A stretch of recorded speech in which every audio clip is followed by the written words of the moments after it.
Você já imaginou ser elogiado por um ministro do STJ em plena sessão? Pois foi isso que aconteceu com esta advogada. E nesse vídeo a gente vai entender tudo o que aconteceu e o que você pode fazer nas suas petições também para receber elogios de juízes, desembargadores e até mesmo ministros.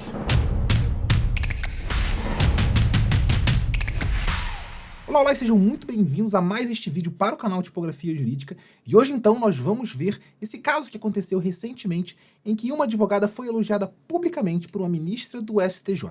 Então, sem mais delongas, para a gente começar a entender o que aconteceu, vamos assistir ao vídeo da sessão e os elogios da ministra. E por isso, presidente, eu estou sugerindo, quero agradecer a advogada que fez um trabalho belíssimo no processo.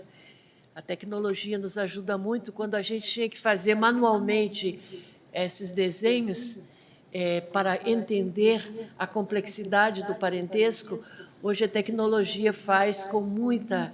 E a advogada propiciou um trabalho muito bom e diminuiu o meu trabalho. Mas eu devia ter mandado antes esse desenho, quando eu estava fazendo o voto, né, presidente? E então, presidente, eu estou dizendo que, como havia uma discordância da parte do resultado do exame do DNA e houve o apontamento de um erro grave na colheita da prova, que era suficiente para incutir essa dúvida razoável, o que eu estou sugerindo é que esse processo retorne, né, com esse provejo, anulo a sentença e determino a realização da nova perícia. Olha que legal, né? Ela não só teve um julgamento favorável, recebeu elogios após uma sustentação oral por conta da peça apresentada. Então imagina essa advogada retornando lá para o escritório dela, para o cliente, com um resultado desse. E para você entender melhor o contexto desse elogio, eu preciso antes te dar o meu próprio contexto. Se você não me conhece, eu me chamo Júlio Xavier, eu sou assessor na Justiça Federal aqui do Rio de Janeiro há 13 anos. E nesses 13 anos eu analisei dezenas de milhares de processos e de petições, e o que eu posso te garantir é que, na sua maioria, o nível médio dessas peças, tanto do ponto de vista jurídico, do ponto de vista da redação, mas principalmente do ponto de vista da clareza, da organização, da estrutura, da divisão, da formatação, do layout, é muito baixo, é um nível bastante baixo. Se você não sabe, hoje no Brasil, nós temos mais faculdades de direito do que todos os países do mundo somados. Então nós temos hoje um déficit de profissionais qualificados a fazerem realmente, desenvolverem, pensarem, criarem um documento de qualidade. E com certeza, eu estou falando isso porque lá no STJ essa realidade não deve ser nem um pouco diferente. As peças que chegam para a ministra e para a sua assessoria, muito possivelmente, eu acredito que certamente, refletem a mesma realidade que eu vejo aqui. Aliás, eu acredito até que seja pior. Por quê? Porque a maioria dos advogados está acostumado a advogar, a militar ali no primeiro grau. Então já conhece um pouco mais da realidade e de alguns aspectos do próprio processo relacionados ao primeiro grau. E quando muitas vezes vão em sede recursal, principalmente para os tribunais superiores, às vezes falta uma técnica, ou se escreve demais, enfim, incorrem ainda em mais equívocos e mais erros.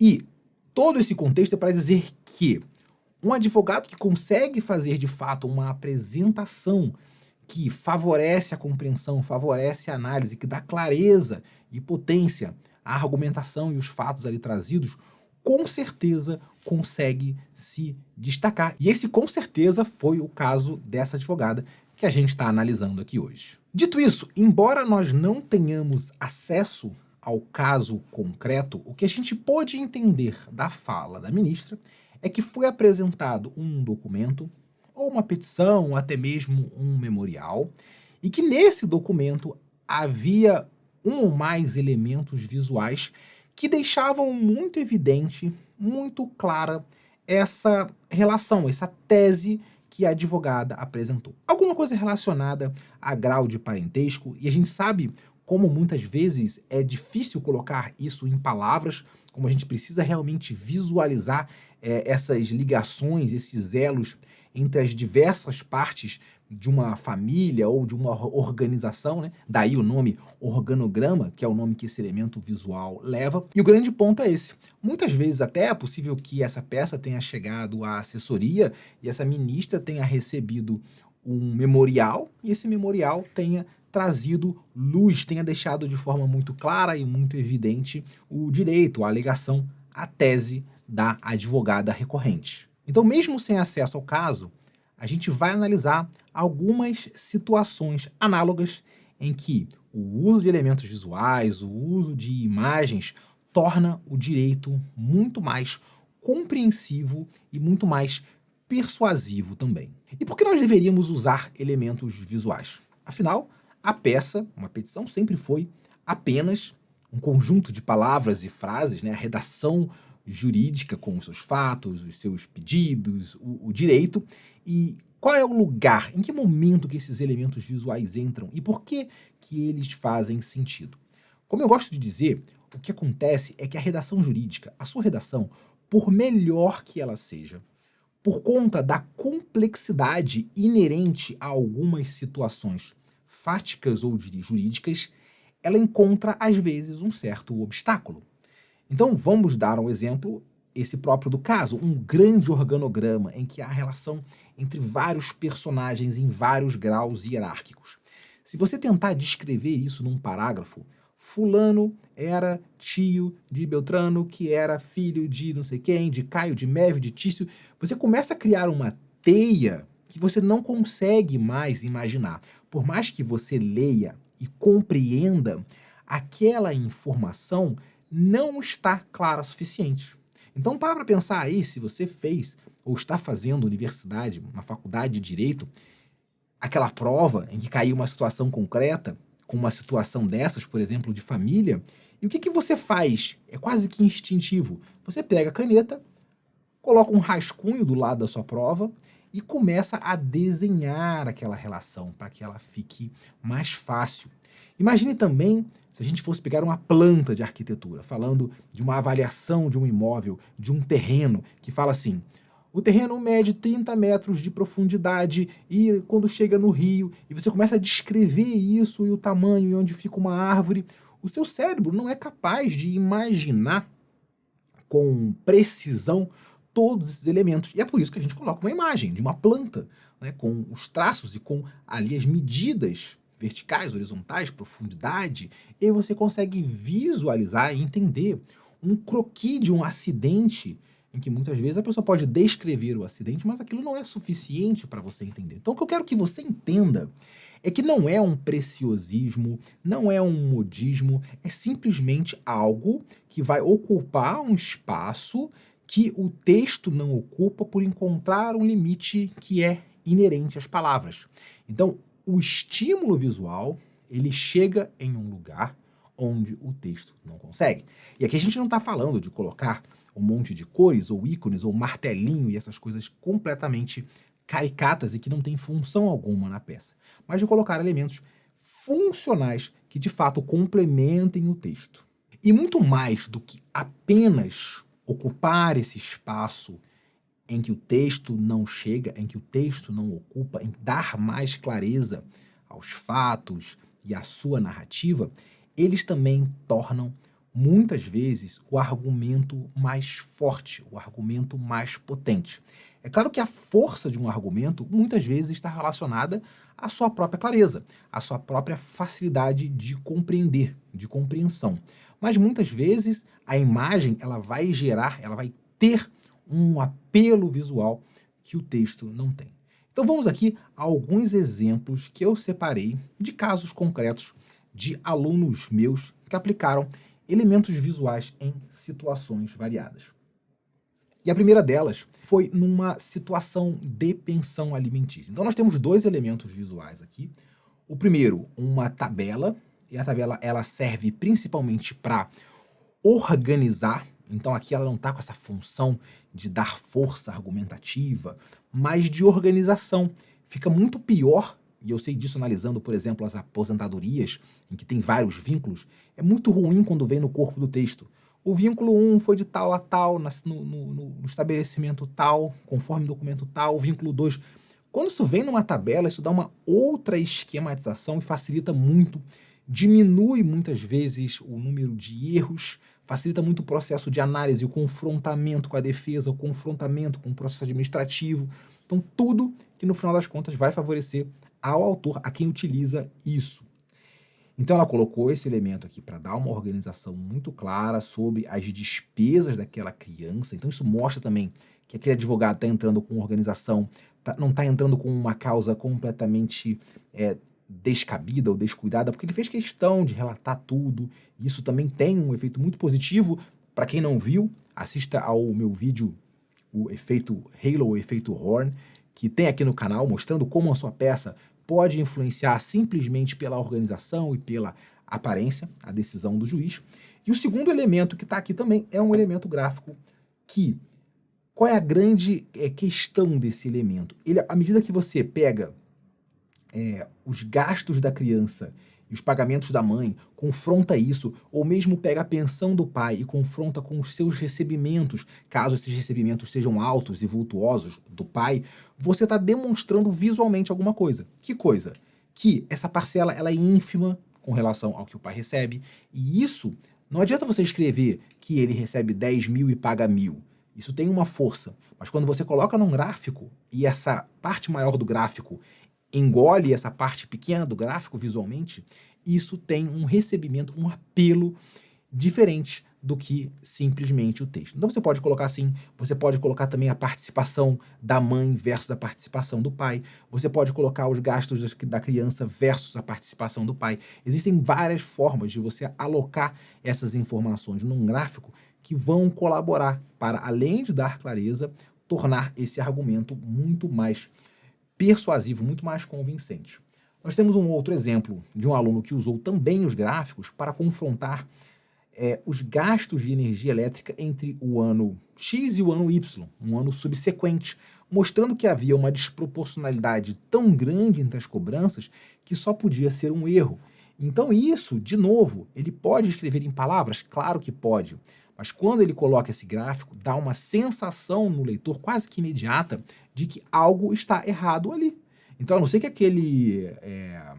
aquele demandante tenha comprado uma frota de carros elétricos e espetado todos eles na tomada para recarregar, ou seja, que tenha havido uma mudança muito grande da situação fática, ou que alguém tenha pendurado um gato, e aí também não é responsabilidade dele.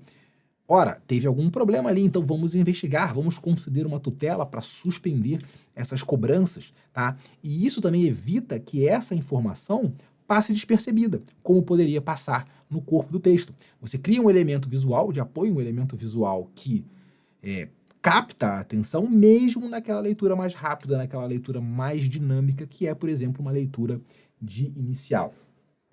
Esse mesmo advogado, numa outra situação, ele trouxe um laudo. Então, em vez dele simplesmente jogar um print screen na peça, como muitos advogados fazem, ele fez questão de trazer aquele documento reduzido e na lateral, numa forma ali de coluna, ele colocou a transcrição, ou seja, ele escreveu novamente o que estava ali, fazendo um destaque para os pontos de fato importantes. Então, de novo, uma questão que passa a organização e, com certeza, também clareza e potência, né? Poder argumentativo. E, por fim, tá? A gente tem inúmeros casos desses, eu separei apenas alguns. Nós temos também esse outro advogado que usou para fins de gratuidade da justiça. Então, de novo, ele organizou em tabelas e associou a um gráfico mostrando o comprometimento do rendimento com as despesas e alegando, justificando que isso faria ela ter direito à gratuidade. Vai ser concedida a gratuidade de justiça? E, aliás, se você não viu, eu tenho um vídeo no canal aqui só sobre gratuidade de justiça, em que eu falo exatamente sobre o uso de gráficos, sobre como gerar mais convencimento, como fazer um bom pedido de gratuidade de justiça. Mas o fato é, ainda que ele não consiga, ainda que o juiz indefira por alguma razão, com certeza o juiz vai indeferir baseado na compreensão exata dos argumentos que o advogado e o seu autor utilizaram. Então não é só sobre vencer, só sobre ganhar, é principalmente sobre colocar as chances a seu favor. Você conseguiu demonstrar. Se o juiz vai acatar ou não é uma outra situação. Mas com certeza esse pedido, ele coloca as suas chances muito acima do que um pedido comum, especialmente aqueles pedidos genéricos, baseados em uma lei antiquada e ultrapassada ou simplesmente no CPC. Agora, um próximo ponto muito interessante também é que quando a ministra falou lá na sustentação, e possivelmente a ministra já é uma senhora, já é alguém de uma outra geração, ela fala assim: hoje a tecnologia nos ajuda. E o que a ministra não sabe é que não há nada de super tecnológico nesses elementos visuais. Na verdade, muito pelo contrário, esses elementos visuais eles podem ser criados, e todos esses que eu mostrei aqui para vocês foram criados dentro do próprio Word. Na verdade, o elemento visual ele é apenas um conjunto de formas, né? Conjunto com linhas, com quadrados, com círculos, e essas formas se relacionam para gerar um sentido, para dar um sentido. Nós temos as tabelas, nós temos os gráficos, nós temos os fluxogramas, os organogramas, e todos eles nada mais são do que uma relação entre essas formas, uma relação para organizar, uma relação para mostrar o desencadeamento de fatos no tempo, uma relação para mostrar hierarquia entre diversas partes de um grupo, uma relação para mostrar parte de um todo, como é o caso de um gráfico. Então, não há nada de tecnológico nisso. Você consegue fazer elementos visuais dentro do Word ou em outros programas de designer gráfico, como, por exemplo, o próprio Canva, que alguns utilizam com essa finalidade. Mas, repito, o Word consegue trazer isso. Então, você não precisa ser um advogado tecnológico, um advogado moderno, um advogado para frente. Basta ser um advogado que conheça e domine as ferramentas do Word, que conheça e domine os fundamentos dos elementos visuais. E há um elemento que vai além da questão da clareza, da questão da organização e até mesmo da questão da potência argumentativa. E a própria ministra deixou isso claro para a gente na fala dela. Quando ela, ao agradecer à advogada, ao final ela diz: muito obrigado, advogada, não são essas as palavras exatas, que ao usar os elementos visuais, ao fazer isso, facilitou a minha vida. Então ela expressa essa gratidão, esse agradecimento, porque ela fala: olha, nós estamos aqui no judiciário e, por mais que o judiciário tenha todos os seus problemas, já falamos também sobre isso aqui num vídeo do canal, a verdade é que ninguém nega e que ninguém teria coragem de dizer o oposto é que o judiciário está extremamente assoberbado de processos, um volume muito grande. E o pior não é o volume grande, que você poderia dizer: Júlio, mas esse é o trabalho deles, e é mesmo. Então o pior não é o volume grande, o problema é o volume grande de informações desnecessárias. Então todo dia são lidas petições de 20, 30, 40 páginas que poderiam ter 3, 4, 5, 10 que fossem páginas. Então existe uma quantidade grande de trabalho que está ali para o ministro, para o assessor, para o juiz, só para atrapalhar a vida de todo mundo. Porque não atrapalha só a vida do assessor e do ministro, atrapalha também do próprio advogado que peticionou, que protocolou aquela petição com muita coisa desnecessária, como de todos os outros, ao impactar negativamente na tramitação e na celeridade processual.